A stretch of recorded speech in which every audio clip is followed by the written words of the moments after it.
Hello guys, today I want to show you how to play against Sicilian Taimanov. So let's make the first moves: e4, c5, knight f3, e6, d4, cd, knight takes d4, and knight c6.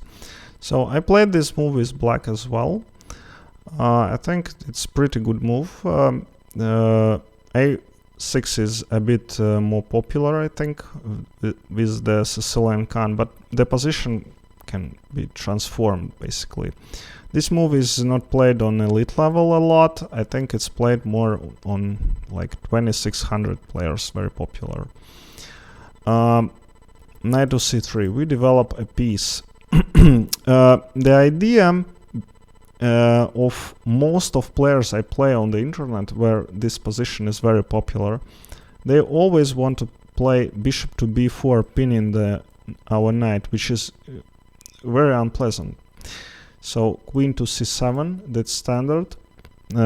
Black takes this d6 square for control, because if we now play like knight to b5, queen to b8, and next move black will win a tempo with a6, and queen here is placed not terrible. Yeah, it's quite good place for the queen. Alright, so after queen to c7, I normally played bishop to e3, preparing long castles. a6, taking the square, protecting b5.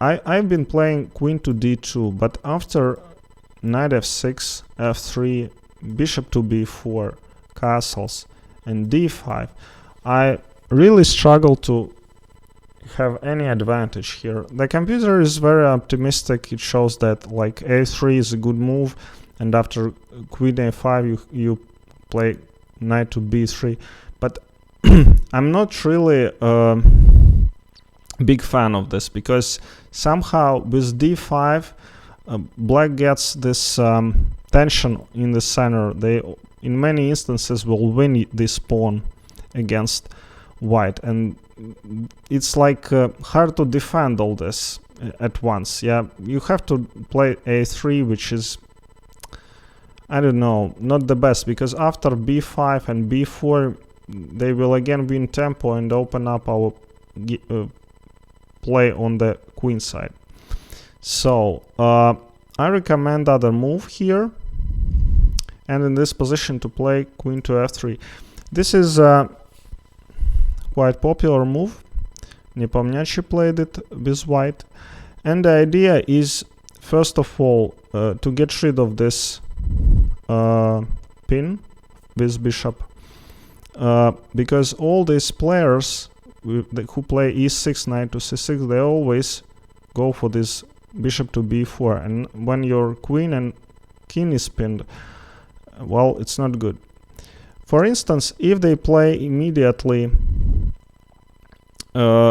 bishop to b4, then white can take here, let's say pawn takes, and bishop to d2, d4. This is the idea,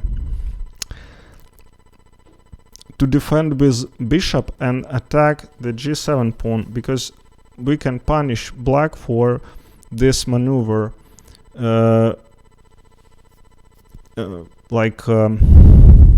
because they don't want to spend time on development. They want to counterattack immediately to play d5, and now we punish them.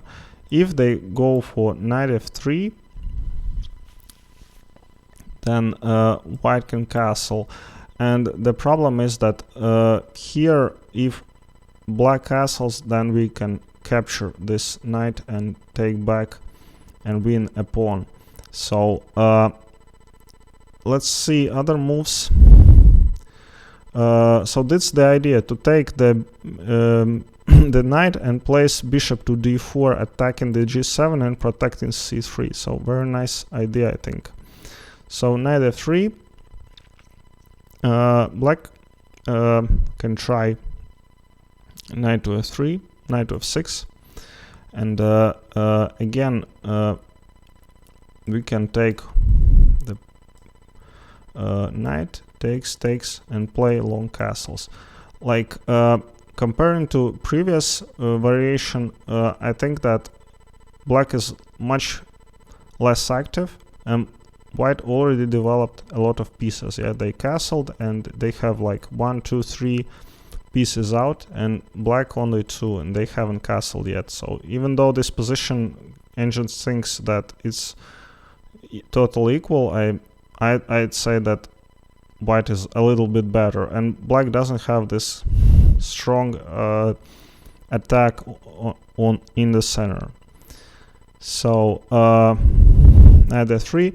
The main move here is knight to e5, and here queen to g3. This is pinning this this knight, so knight to c4 is not possible. And also we attack this g7 pawn. Engine shows like h5. No one will ever play h5.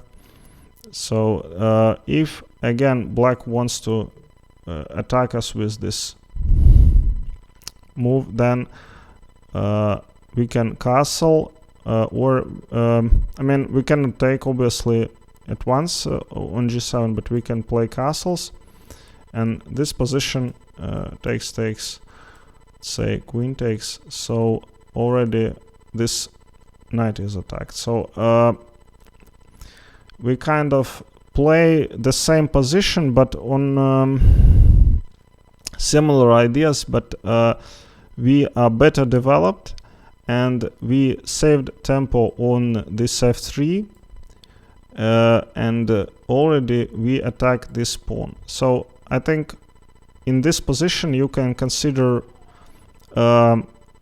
this move queen to f3.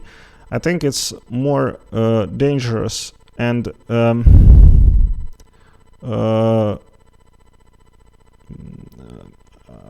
it doesn't give black so much counterplay. All right, thank you.